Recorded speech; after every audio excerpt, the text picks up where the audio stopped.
This young person seems to be healthy and happy because of the water. Water is a most important resource. We have to have it to survive. As this map shows, there are adequate water supplies in most of Africa, yet in some areas it is scarce. Much of the developed water is substandard, and many people have no dependable supply. According to the United Nations, 783 million people do not have access to clean water, and 6 to 8 million people die annually from the consequences of disasters and water-related diseases. The average American uses 176 gallons of water per day, compared to 5 gallons of water the average African family uses each day. The human body is more than 60% water. Humans can only survive about a week without water. Looking at water from my discipline of history, we find many facts and connections. The question is, was and is water important to history? How important is it? Ancient civilizations such as the Romans, Greeks, Egyptians, and Chinese all were successful because they could utilize water more efficiently over time. Professor Mike Richards of Sweetbriar College agrees. In the case of these great civilizations, there usually is considerable discussion of water as a fundamental aspect of the civilization in question. Professor Richards states, water meant increased agricultural production, which allowed people to live better, longer, and be able to care for more offspring. Water, how important is it? NASA, the National Aeronautical and Space Administration, reports that one of NASA's guiding policies in the search for alien life is to follow the water. The issue is that hundreds of millions of people do not have access to drinkable water. Often people hand dig shallow wells of poor design and materials. These unsecure wells allow the water to be contaminated by surface runoff, which may contain agricultural or mining pollutants and human waste.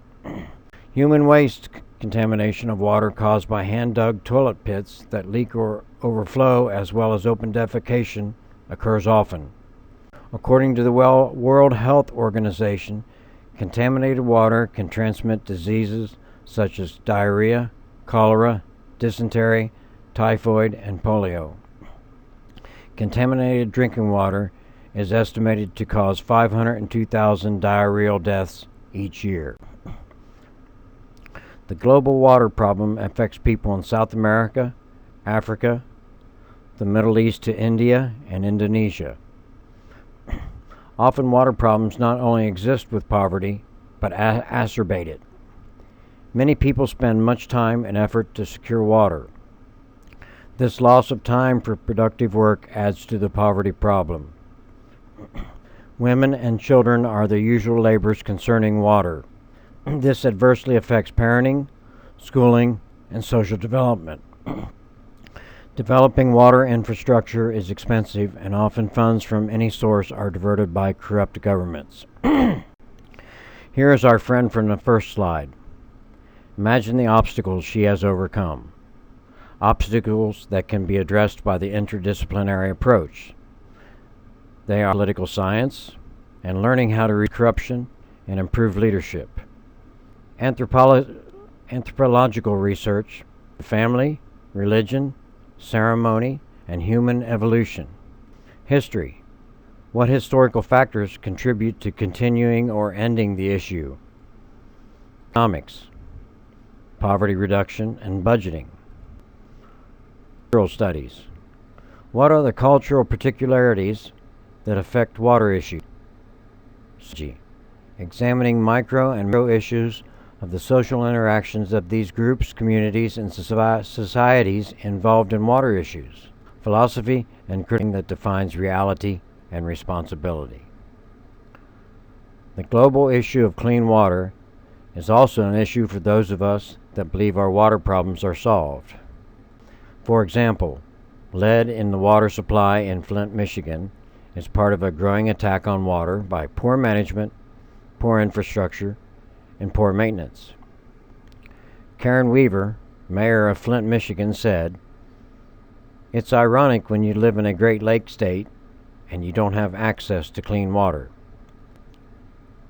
For this presentation, I interviewed a coworker. Amadou Barry is from Equatorial Guinea, a former French colony with a history of corruption. I asked him what he thought about the water in Guinea.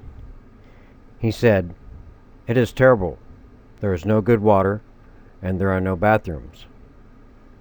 "What is the problem?" I asked. He said, "Everything is broken because of the corruption in everything." We discussed the interdisciplinary theory, and I asked Amadou if he thought this presented a viable solution to the problem. Amadou agreed. Everything is broken in the society, and everything needs to be fixed. That would be a way to do it. By attacking the global issue of fresh water, using the interdisciplinary theory approach, I began to form my plan, and I wondered what I could do. On a personal level, we all can conserve water. We can ensure that we control our contaminants and solid waste. By determining the important factors of all the disciplines within the theory, one might be able to have some influence.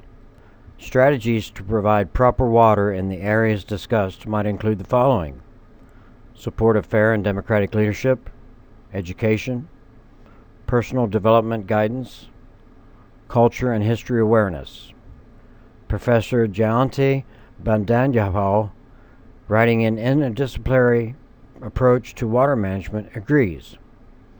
Water engineering and management need a broadened framework, which includes ecology, social and economic development, and integrated institutional arrangements. The professor goes on to say these policies should be based on interdisciplinary knowledge of the river. As Amadou said, everything needs to be fixed. Lack of proper water and sanitation are indicators of a non-functioning society.